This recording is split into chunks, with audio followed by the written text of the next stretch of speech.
che a un certo punto non mi posso fermare più. Dove va quello?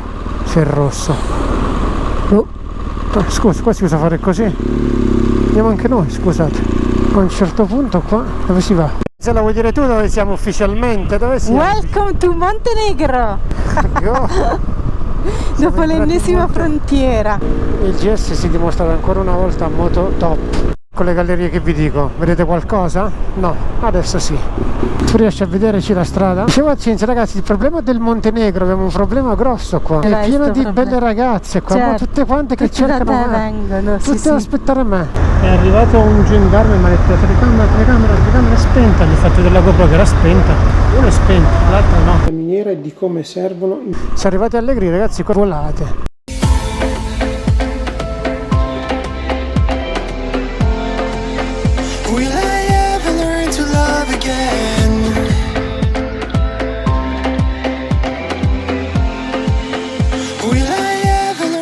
Ragazzi, buongiorno, bentornati o benvenuti sul canale. Questo è l'ostello, Got Hostel. È la struttura che ci ha ospitato questa notte. Abbiamo pagato 28 euro, una camera tripla con bagno in comune. Questa è Cinzia, si appresta adesso a fare la colazione. La prima cosa che ci attende è questa discesa abbastanza impervia e abbastanza dritta in alcuni casi, fatta su San Pietrini, quindi ci facciamo subito un risveglio muscolare così e poi ci fermeremo a fare colazione da qualche parte, che qui non c'era la colazione compresa. Dicevi? Sono addormentata, dai che sto pronunciando. Ecco, questo è il risveglio muscolare del GS. Adesso è un po' meno in pendenza, tra un po'. Più che altro la fregatura è che è molto stretta, quindi se si dovesse arrivare qualche altra macchina, aspetta un attimo, sarebbe un problema. Ok, dai, diciamo che il grosso è fatto. Guarda quanti dolci ci stanno, ci. Prendiamo qualcosa di salato, abbiamo qualcosa di salato. C'è anche il salato di qua.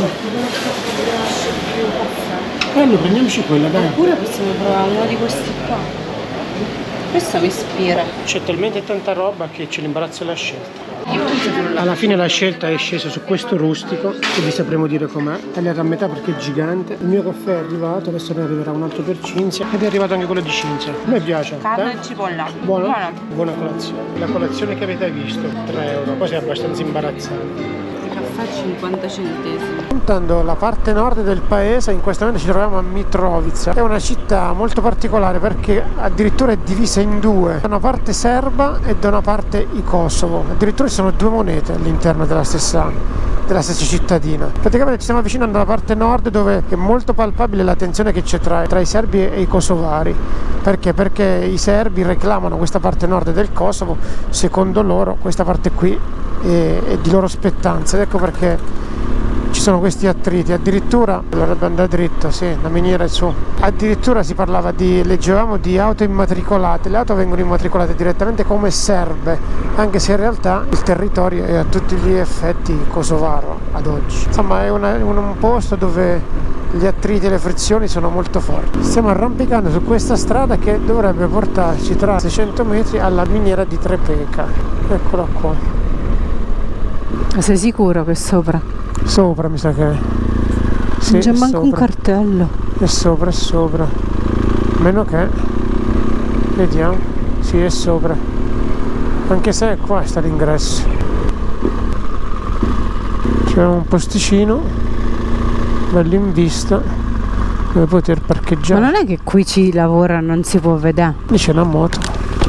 Senza targa, quindi secondo me è di qua. O come chiediamo?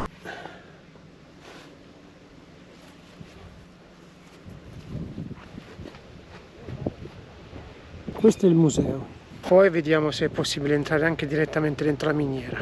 Allora, qui nel museo non c'è una guida, non c'è nulla. Possiamo capire, dedurre che questi sono i minerali che vengono estratti. Ce ne sono un'infinità, pietre a profusione.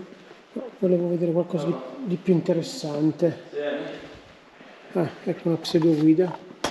Ahimè abbiamo avuto la triste conferma che è possibile visitare soltanto il museo, non è possibile visitare l'interno della miniera se non per gruppi di persone, perché fondamentalmente se ne occupano due società diverse. Ci occorrono delle autorizzazioni ministeriali perché dicono che è molto pericoloso, quindi ci limiteremo a vedere questo pietrame qua. Vediamo poi se magari si riesce a fare qualche video almeno dall'esterno, almeno per avere un po', vedere qualcosa di diverso. E sicuramente è più interessante vedere le estrazioni di questa roba qui che non questa roba di pietra. Il nord del Kosovo, teatro delle tensioni tra serbi e kosovari, è una ricca regione mineraria. Per cercare di capire le origini economiche di queste tensioni siamo andati alla ricerca delle risorse di questo fazzoletto di terra conteso tra due stati, Serbia e Kosovo. La miniera di Trepča alle porte di Mitrovica una volta erano le terze miniere più grandi d'Europa. Qui si estraggono piombo, zinco, oro, argento, oltre a una miriade di altri minerali presenti in minore quantità. Prima della guerra gli impiegati erano oltre 10.000, ora ne rimangono circa 1.300. Il direttore della miniera ci racconta dei 280 km di gallerie della miniera e di come servono investimenti enormi per mettere al passo quei tempi e sfruttarli appieno. Investimenti che probabilmente non sono a disposizione né del governo di Pristina, che adesso le controlla, né di quello di Belgrado, che le controllava fino alla guerra. A scendere nelle viscere della montagna dà la misura di quello che viene raccontato. Un ascensore ci porta in pochi minuti a 750 metri di sottosuolo e da 10-12 piani della miniera. Quelli attualmente sfruttati sono i più profondi e qui le condizioni di lavoro sono estreme, i macchinari sono obsoleti, i camion ormai vecchi si rompono facilmente, soprattutto una volta estratto il materiale non può essere fuso. Mitrovica è una città divisa in due, tra il sud albanese e il nord serbo. Da una parte all'altra del fiume Ibar tutto cambia, la lingua, il sistema scolastico e sanitario, le targhe, la valuta. Da una parte l'euro, dall'altra il dinaro serbo, un piccolo stato serbo dentro lo stato kosovaro, tant'è che la Serbia lo considera ancora come una sua provincia, tanto da emettere ancora targhe serbe per il nord del Kosovo e da pagare insegnanti e personale degli ospedali. La tensione nel nord di Mitrovica è palpabile, così come nel resto delle municipalità a maggioranza serba del nord del paese. Oggi che giorno è? 21 mi pare. Ed qui c'è la bandiera di Trepča, delle miniere, del Kosovo e dell'Albania. Adesso il responsabile del museo ci ha detto che non era possibile visitarla, però mi ha detto: ma voi siete dei visitatori? E guarda, sì, siamo dei visitatori, ho un piccolo canale YouTube, subito si è ingrifato, mi ha detto: allora prova a chiedere all'ingresso, magari vi fanno entrare. Vediamo se con questa scusa di dargli un po' visibilità sopra internet si riesce a visitare qualcosa che di default non ci sarebbe possibile diversamente. Ragazzi, le nostre possibilità di fare un giro dentro la miniera sono morte subito perché la sicurezza non ce lo fa fare. Considerate che i metodi di estrazione sono come quelli prima della guerra, quindi si raggiungono all'interno temperature oltre i 40-45 gradi, l'acqua scorre a oltre 50 gradi e spesso e volentieri loro sono immersi in quell'acqua, quindi è estremamente pericoloso. Eravamo passati in realtà qui alle miniere di Trepča, che speravamo letto che erano possibile visitarle. A quanto pare le visite soltanto per le visite solo per quelle di gruppo. Non è come alle missioni di Turda dove arrivate, fate il biglietto e entrate. Qui il biglietto lo fate ma vedete soltanto il museo. Museo che ovviamente sono i minerali che vengono estratti. Comunque se da qui proseguiamo on the road. Qui siamo a nord del Kosovo e sventano le bandiere della Serbia. A un certo punto dicevo con Cinzia, non ci si capisce più niente dove sta. In Albania vede le bandiere della Macedonia, in Macedonia vede la bandiera del Kosovo, in Kosovo quelle della Serbia, in Serbia quelle... cioè è veramente un melting pot di razze pazzesche e ci credo che poi si scannano e litigano. Se guidano come litigano proprio in malo modo, ragazzi. In questo momento possiamo tirare un po' di fiato perché come vedete non c'è traffico, ma in città è veramente drammatica la questione. I muri sono pitturati con la bandiera della Repubblica Serba. Alcune targhe, magari poi se le troviamo davanti a noi le auto ve le faccio vedere, alcune targhe sono il simbolo della Repubblica del Kosovo, è coperto con lo scotch bianco. Tra i Montenegro, che se sono alti sti dossi, se arrivate allegri ragazzi qua volate, cioè sono altissimi questi dossi. C'è un posto di blocco della polizia ma non c'è la frontiera. Tra un po', è la prima moto che incrociamo. Non sono italiani. Non l'hai visto? Non sono italiani? No, non sono italiani. L'unica moto con targa italiana che abbiamo incontrato a Skopje, a Skopje, l'unica. Sì. Neanche a Ancona c'erano moto con targa italiana. Sì. Al porto. Strada è bella qua. Qui sarà una diga qua solo perché vedo giallo. Guarda là. Sì. Ci sarà una diga qua sopra, quindi c'è un lago. Sotto c'è un lago dei colori fantastici. Tra l'altro c'è un bacino d'acqua mostruoso, molto bello. Adesso tra l'altro passeremo su un ponte dove attraverseremo questo bacino d'acqua. Tira particolarmente vento, ma vi posso garantire che il colore è molto molto bello.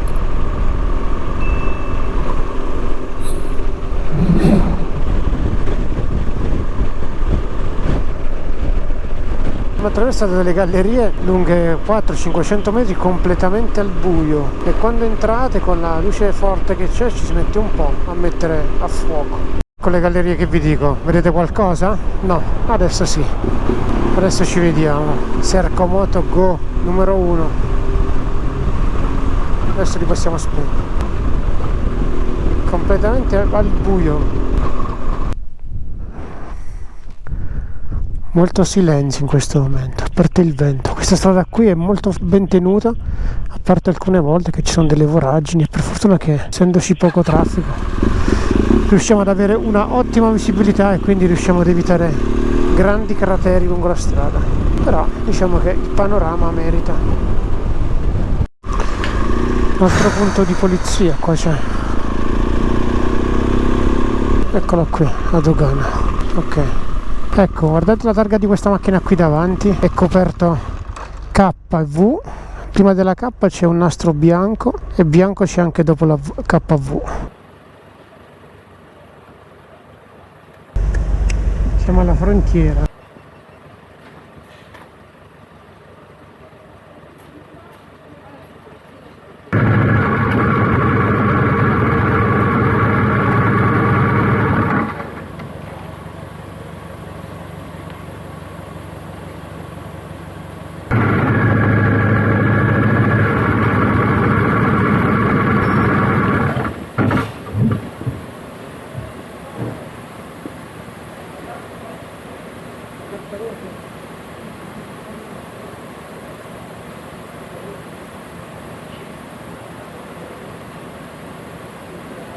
Questa è la dogana, ovviamente evitato filmare. Come si fanno a riprendere il GS che attraversa il confine? E Cinzia che dentro di sé già sta predicando amaramente perché lei ha sentito il tiki tiki tic della macchinetta. Adesso lo spegniamo. In realtà ragazzi questa è una frontiera tra il Kosovo e la Serbia. Non ci hanno fatto storie, siamo entrati, adesso tra un po'. Hanno fatto stare sempre a te Hanno fatto sempre stare a me, sì, effettivamente. Con la carta d'identità vecchia dove va digitato il codice, per non sbattersi mi chiedono il passaporto non glielo do, ce l'ho a bordo ma non glielo do e li faccio lavorare un pochettino, comunque adesso proseguiamo. Tra l'altro una cosa che però non sono riuscito a riprendere perché era troppo palese che era quella cammattiva, attaccato al gabbiotto dove c'è il tipo che ti controlla i passaporti c'è proprio una locandina in cui ci sono le istruzioni come pulire per bene la parte dove c'è scritto Repubblica del Kosovo e applicare sopra degli adesivi bianchi proprio a coprire materialmente l'appartenenza della targa a quello stato, cioè proprio c'è un odio viscerale verso quello che è il Kosovo. Comunque adesso siamo entrati, c'è sempre questo fantastico lago di fianco a noi verde smeraldo e il viaggio continua. La strada sicuramente è meravigliosa, sotto di noi c'è un torrente dal colore marrone, letteralmente marrone, l'asfalto è spettacolare, siamo a un'altezza di 780 metri all'incirca. Mamma mia che strada, sta qualità. Ecco, guardate qua. Beh, qui l'asfalto è notevole ragazzi. Devo dire che qui in Serbia il verde non manca, ma l'asfalto è perfetto. Siamo ai livelli di Svizzera e Trentino. Ci stiamo godendo questo asfalto veramente veramente incredibile.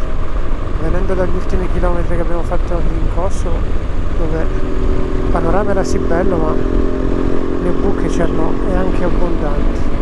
E invece guardate qua, vabbè, molto molto molto interessante questa strada. Guardate lì che ponte che c'è, beautiful.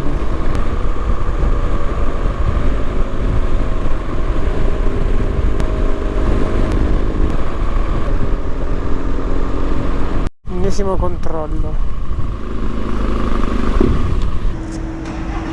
Stiamo uscendo dalla Serbia, soliti controlli che si sta smazzando Cinzia, e adesso proseguiamo verso il Montenegro.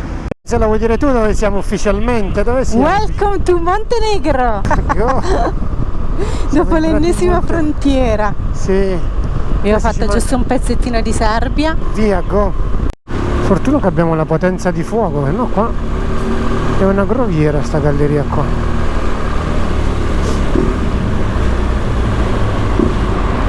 Go! Aspettiamo il verde. Qua sotto c'è un torrente, si sentono il rumore delle acque. Dove va quello? C'è il rosso. Oh. Scusa, qua si usa fare così? Andiamo anche noi, scusate. Mi piace che terra di nessuno così.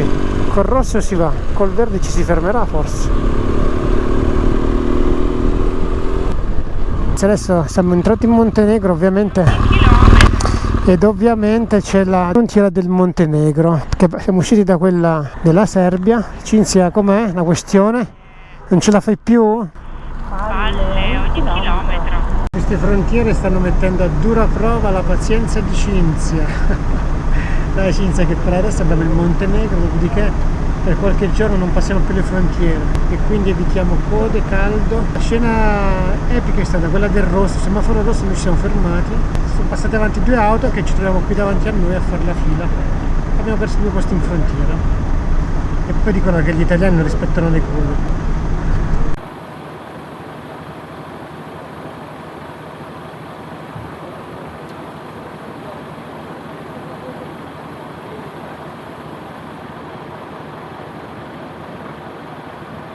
Dai che ti sto a riprendere di mattina. Fai un sorriso che ti sto a riprendere per i tuoi follower, dai.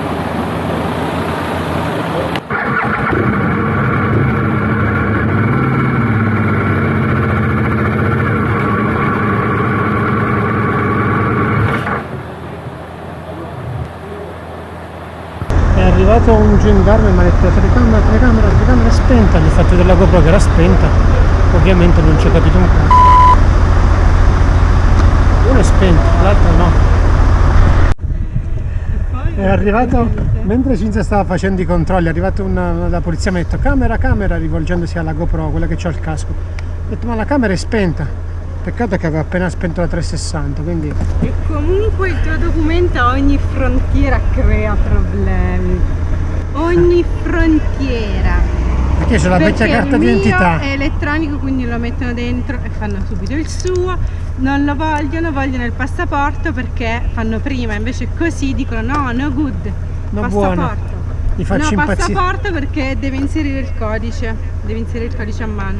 Mi faccio impazzire tutti, devono impazzire, così come noi impazziamo alle frontiere, loro devono imparare a scrivere i codici della mia carta d'identità. Se ragioni di Mattia entrano e escono dalle frontiere.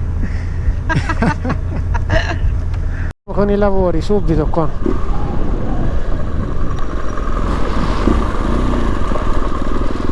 Guarda le caprette. Carine, un po' secche. Vabbè, le mucche che abbiamo visto dall'altra parte non è che fossero pure molto in carne. Dicevo a Cinzia, ragazzi, il problema del Montenegro, abbiamo un problema grosso qua, vero Cinzia? Il problema nel grosso mondo è che dei sogni ce l'hai, è pieno di problema. belle ragazze qua, Certo, tutte quante che tutte cercano da te me, vengono, tutte sì. ad aspettare me. C'è la E fila, guarda che arriva uno che è alto 1,10 m con un adventure che pesa 4 quintali. Ma dietro c'è la fila, c'è già. Sì, c'è la fila dietro? Sì. Ragazzi, dietro abbiamo Tutte una fila di ragazze, già. montenegrine che cercano me. Come dobbiamo fare qua? Immaginate, il mondo dei sogni quello. Peccato perché questa strada è molto bella, ma è tutto un lavoro in corso. Sono diversi chilometri che facciamo in queste condizioni. Fianco a noi c'è un canyon fantastico, vero Cinzia? Cinzia quando è così è concentrato. Tu riesci a vederci la strada? No, adesso no. No? No, perché Io sei ho alto. acceso tutto quello che abbiamo, anche se li sto abbronzando, quelli che vengono di fronte a noi. Non vi posso fare nulla, io se no non vedo un cazzo qua dentro. Lo so. Abbi pazienza. Abbiamo attraversato una galleria dove ci passava solo una macchina, per fortuna c'era nessuno. C'è un Veniva in camion. senso opposto. Il camion gli ha dato margine, ampiamente spazio. Sta abbronzando anche lui in questo momento, però almeno un po' di pazienza lui.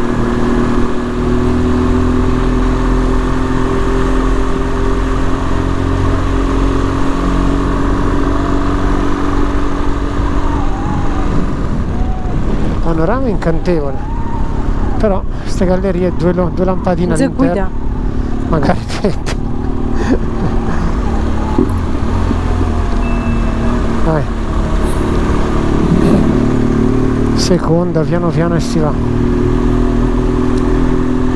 Chi mi criticava per i faretti, ragazzi, senza di questi faretti qua sarei stato morto.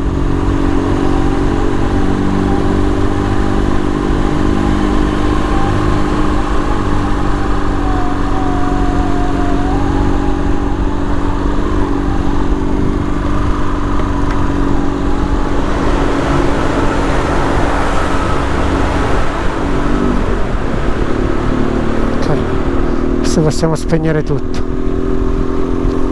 La strada è incantevole, se non fosse da questi lavori di continuo. Abbiamo fatto chilometri e chilometri su strada bianca. Che spettacolo è! Benvenuti in Montenegro, guardate, una ventina di chilometri di strada di rifacimento e penso che prima di rientrare la porterò in un autolavaggio, che qua tra l'altro è pieno di autolavaggi, sono più autolavaggi anche qui che persone. Adesso siamo fermati nel supermercato da Franca. Dicevo a Cinzia, è meglio che entri tu nel supermercato, perché se entro io Guarda, ce l'ha faccio strage, Cinzia. Sì, strage di fuori. Il nostro pranzo on the road, di fianco a una pompa di benzina, supermarket da Franca. Io personalmente ho mangiato 2 pesche, uno yogurt di quelli che si bevono. Cinzia invece si è fatto uno yogurt di quelli che si beve, 2 fichi e un Lion. Totale 5 euro e poco più. I prezzi già sono notevolmente cambiati rispetto a quelli che c'erano in Kosovo. La benzina da 1,43 è arrivata a 1,65, 1,70. Il tenore di vita qui probabilmente sarà più alto che in Kosovo. Abbiamo sofferto un po' appena abbiamo passato il confine. Abbiamo fatto tanta strada bianca, le condizioni del GS sono già impresentabili, ma tutto ciò la rende ancora più adventure. Adesso siamo a una 80 di chilometri dalla nostra meta finale, che è Colasin. Prendiamo un altro po' di fresco, ci sono circa 30 gradi e si torna in sala. Siamo a circa 1400 metri su questa strada dove all'inizio c'è scritto Panoramic Route ed è veramente incredibile. Ci sono delle gallerie un po' scure sopra in alto, ma per il resto asfalto top. Siamo decisamente in montagna e l'ambiente ce lo ricorda costantemente. Verde a profusione, bisogna fare attenzione perché c'è il rischio di attraversamento animali selvatici. Panoramic Route. Qualcosa mi dice che anche questa strada è figa, sì? Sì, si vede. Piano piano. Piano piano. Come si fa andare piano piano qua? Andiamo sempre con le orecchie ritte, ma molto good. Infatti c'era il cartello Panoramic Route dall'inizio della strada. C'è scritto per Maciox in viaggio. Con tutte le fighe dietro, tutte le montenegrine. Ragazzi, prima il distributore della Montenegrina mi ha sorriso, Cinzia ha detto eccola qua, fatto colpo. Sì, Ovviamente il mondo dei sogni. Ovviamente è una battuta che Cinzia l'ha detto, ma lei ha sorriso però, E non era nel mondo dei sogni. Magari voleva soltanto che facessi il pieno, Vai. Vado. Piano. Salita del 10,5, dai, senti come suona. Mamma mia. Ragazzi, queste mix tour stanno dimostrando delle gomme non spettacolari, di più. A Pristina, se no, se avessi avuto le Kenda saremmo andati per terra dalle 15 alle 30 volte, perché a Pristina praticamente l'asfalto è uno specchio che si scivola, cioè la pista si accende con la strada asciutta, quando piove non si immaginare cos'è. Quindi mix tour tutta la vita, tantissima qualità, versatile, confortevole, zero rumore e si è dimostrato valido in tutte le circostanze. Ma adesso guardiamo qui, si sale e si scende di mano. Tra l'altro stiamo salendo, ma vediamo che i massi cadono in mezzo alla strada in maniera importante. Guardate qua, bisogna stare molto allerta qua. Qua hanno rotto anche la rete, guarda qua. Guarda un po' più piano. Sì. però la strada è spettacolare, l'asfalto è top, e questa è la prima macchina che incrociamo. Guardate qua quante ne sono cadute. Diciamo che il Montenegro ha un asfalto altamente qualitativo e il GS si dimostra ancora una volta moto top per l'utilizzo che ne facciamo noi, di spendere quello che ho speso fino all'ultimo centesimo, anzi gli lascio pur la mancia, che vale quello che costa per quel che mi riguarda. Costa tanto, dai, se ci vai al bar sicuramente sì. E intanto abbiamo superato i 191, e suona che è una meraviglia. Vai piano! Calma, calma. Qua la questione si fa molto molto seria però, Di brutto qua. Sì, È qua calata la crollina proprio, sì, è qua crollata. stanno facendo dei lavori molto importanti, diciamo. Stanno facendo delle opere di contenimento così a ristretti massi. Non se mai ti casca uno di quelli addosso sei morto. Guarda questo qua. 1400 metri. Veramente veramente bello, e fa pure fresco. La notte qua si dorme molto, cammino un po' al centro perché, come potete immaginare, non vorrei che si muovesse qualche pietra. Qua la notte si dorme bene, cioè. Meno male, almeno c'è un po' di fuori fresco. fuori dalle case è pieno zeppo di legno, quindi immagino che anche d'inverno sia abbastanza fresco qua. A un certo punto qua, dove si va? Con la Cindy qua c'è questa deviazione da fare. Aia, c'è un camion davanti a noi. Lasciamo andare un po'? Ma direi di sì. E se lui c'ha una velocità noi dovremmo averne un'alta. Lui si può permettere di fermarsi, noi no. Mi fermerei in un punto e gli darei un po' di marcia, cioè cercherei di superarlo. C'è pure il trattore ho là, visto. fermati un attimo. Aspettiamo un attimo. Preferite far andare avanti un po' Cinzia, perché adesso qui c'è un po' di strada così. Allora, siccome stanno anche altri trattori a fare manovra, adesso dopo il trattore arancione vorrei far salire Cinzia. Aspetta un attimo. Ok, più che altro questo mi preoccupava. Ok, Cinzia. Sì, infatti. Tra l'altro qua non è che sia molto bella la strada, comunque non è che abbiamo molte alternative. Sì, calma, lo so che eri in mezzo. Adesso ci aspetta questa, ragazzi. Come andrà? Non lo so. Seguiteci. Speriamo che non venga nessuno. Sì, ma per quanti chilometri sarà così con la SIN?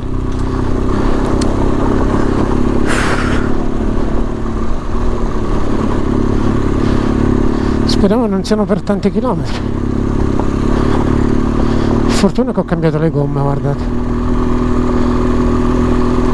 prima di partire.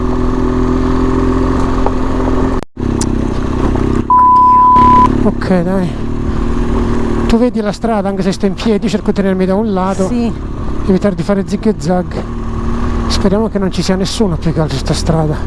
Qua mo c'è un po' di fango, mi tengo a sinistra.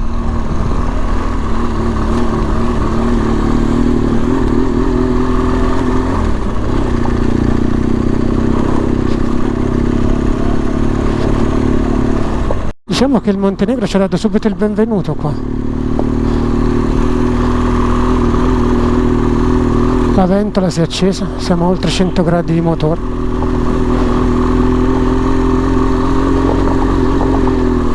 Non può essere una strada per Ma una dove città. cazzo mi sta facendo? Cazzo, porco Diaz. Calma. Tra 1,4 km mi mette una svolta. Vuoi farlo da solo sto pezzo? Ma che fai? Vai a piedi tu? Ti faccio arrivare fino a Colasinna a piedi.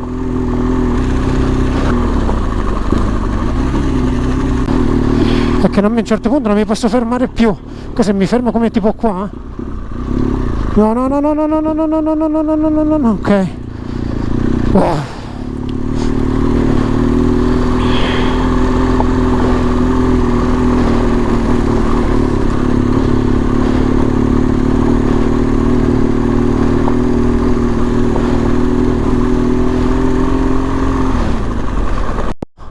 Catun Road sopra, in Zambò. Un incubo ragazzi, un incubo. Abbiamo passato dei momenti veramente brutti, veramente mi sono cagato, cioè neanche da solo avrei fatto questa strada qua, figuriamoci in due.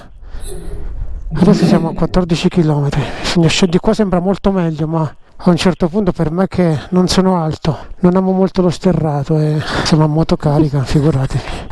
Con Cinzia che agitazione totale, tremiamo per l'adrenalina proprio. Uff. Bisogno di un tuffo nell'acqua ghiacciata. Fino a poco fa e l'acqua liscia proprio. Ecco il 3GS. Raga, buongiorno, com'è la questione qua? L'importante è non trovare macchine che vanno a tutta, più che altro. Ambiente oltre il bucolico qua. Questi stanno dicendo chi cazzo sono questi due marziani che fanno queste strade di merda, carichi come i muli. Marci! Fanculo! Guarda, adrenalina a 1000, mo ci fermiamo. Mo ci fermiamo, devo prendere un po' di fiato che sto sudato marcio. Ragazzi, non potete capire che roba è a salire. Mi sono letteralmente cagato in mano, a Cinzia non lo potevo dire, ma dei passaggi con delle pietre incredibili. Non ha cannato il navigatore, che io ho visto una strada storta, gli ho messo quella e non sono andato a vedere se era asfaltato o meno. Mi ha fatto fare la strada che volevo fare io, bellissima. Siamo arrivati in cima agli impianti da sci a oltre 1700 metri, bello, emozionante, ma mi sono letteralmente cagato in mano. Io che sono alto 1 metro e uno sputo, più la motocarica in 2, vi lascio immaginare le gomme gonfie come se stessimo andando su strada. Adesso il primo spiazzo ci fermiamo qua sotto, dai, ci fermiamo qua. Non abbiamo fatto nessuna sosta, siamo arrivati direttamente, abbiamo puntato direttamente alla struttura, dovrebbe essere questa qui è Villa Radok. Giriamo, c'è quella. Il cartello. Sì, la giriamo, le coordinate sono giuste. Tra l'altro, visto che a 1,4 km qua c'è sia un ristorante che un supermercato. Qua. Questo è Villa Radok. Finalmente siamo arrivati alla nostra struttura, Villa Radok. Ci ospiterà, la signora non è ancora arrivata, un'altra ospite ci ha detto guarda che la signora è andata, Marina dovrebbe chiamarsi, è andata in centro per business, dovrebbe tornare tra una mezz'oretta. E non ci siamo fermati prima a fare un break perché mancavano una decina di chilometri per arrivare alla struttura, abbiamo detto vabbè tiriamo avanti. Ma due cose vi devo dire ragazzi, la prima è che la colpa non è stata del navigatore che è andato alla cazzo di cane, ma ero io, sono stato io a dirgli di fare una strada abbastanza tortuosa, ma non credevo fosse sterrato. Era una pietraia abbastanza importante, molto importante, che da solo probabilmente non avrei mai fatto. Solo che quando ti trovi lì in mezzo l'adrenalina è una roba e un'altra, devi andare avanti e quindi fai. Un elogio particolare a Cinzia che si è agitata particolarmente. Temevo strappasse le maniglie del GS. Mi fanno male. Cinzia ha avuto estremamente fiducia perché, come sapete, io non sono altissimo e portare una bestia del genere su quella strada carica in 2 sarà decisamente impegnativa, ma Cinzia ha detto botta. Number one. Numero 1.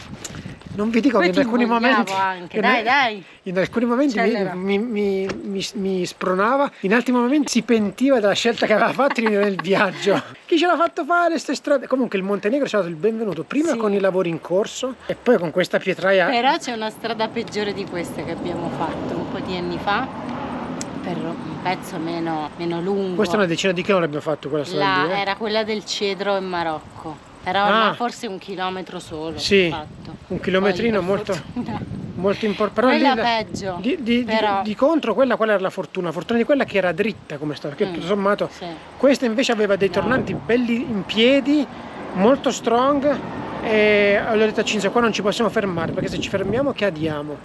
E poi allora o se non cadiamo è un problema è ripartire, quindi per me che ripeto non sono un Vatus. Quindi brava Cinzia. Un secondo elogio però va fatto al GS, che senza una moto così importante, ecco forse è arrivata la titolare della casa, senza un mezzo così, riprendiamo dopo, intanto facciamo il check-in, poi riprendiamo da qua. Comunque senza un mezzo così difficilmente avrei potuto fare quella strada là. Hello! Intanto questa è la stanza e qui di fianco c'è il bagno, di qua è la zona living e qui c'è la cucina. Il tutto al modico prezzo di 36 euro, 18 euro a testa. Possiamo stendere la roba sopra, c'è lo stendipanni e quindi adesso doccio e poi ci rilassiamo un attimino. Giusto per finire il discorso moto, è vero, Cinzia è stata una ottima passeggera perché nonostante fosse agitata e si sentiva, si percepiva, probabilmente l'agitazione gliel'ho fatta venire anche io che in fuoristrada non mi sento molto sicuro per la mia statura, per tanti motivi, per il peso della moto che è importante già di suo. Poi immaginate in due con tutti i bagagli, e vi garantisco che di bagagli ne abbiamo un po', soprattutto perché io ho tanta cianfrusaglia, ho tanta tecnologia a bordo che fa volume e fa peso. Comunque il cardano, la moto, le sospensioni, il motore, secondo me fanno la differenza in determinate circostanze. Ovviamente quello che ho fatto io con il GS adesso, questi 10 km di strada fuori strada, questa pietraia importante l'avreste fatto con qualsiasi mezzo, assolutamente. Però penso che con una moto del genere sia tra virgolette più semplice, passatemi il termine. Per dire, a Caponor ci si può andare con una macchina serie A come ci si può andare con la 500 di una volta. La differenza la fa come ci si arriva. Comunque, detto questo, vado a fare la doccia anch'io, ma da rinfrescare. Cafecito pomeridiano, Dima? Cafecito dei poveri, Nescafè. Di brutto. Calata. Tutto cafecito. Cafecito a colazione. Com'è sto Nescafè? Good?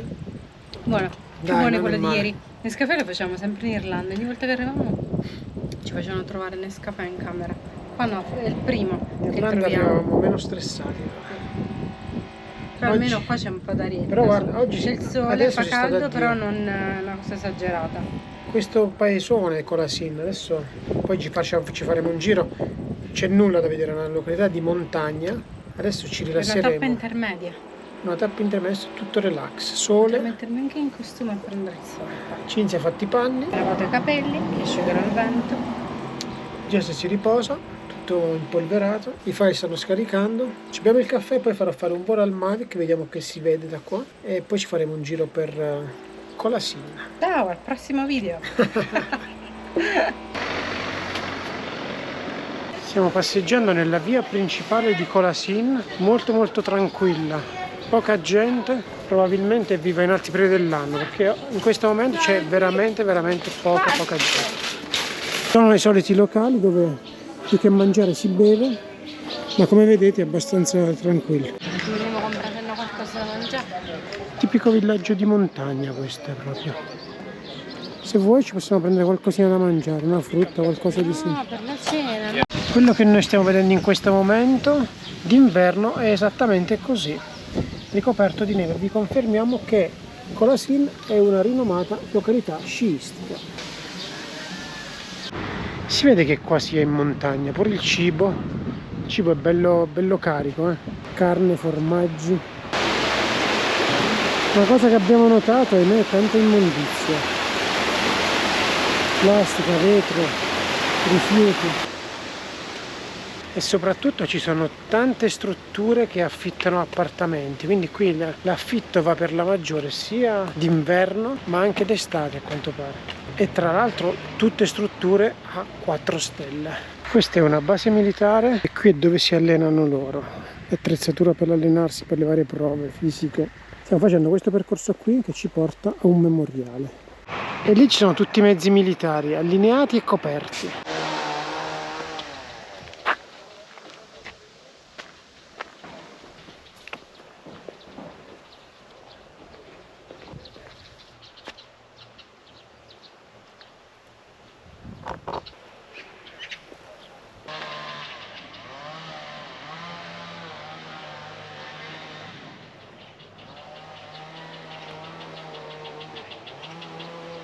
Praticamente questo non è altro che il cimitero memoriale dei partigiani uccisi nel 1943.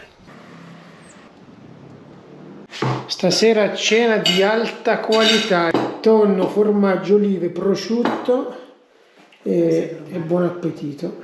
Appetito? E da Colasin Aspetta. Cosa lo dici? No, adesso è un video diverso si chiude. Come si chiude diverso? Ragazzi, vi ringraziamo. No. E da Colasin è tutto? Ragazzi, abbiamo finito la cena, a questo punto resta che chiudere il video. Vi ringraziamo, siete arrivati fin qui, se non l'avete ancora fatto l'invito è sempre lo stesso. Iscrivetevi al canale. È gratis. A voi non costa nulla, è per noi. Un po' più No.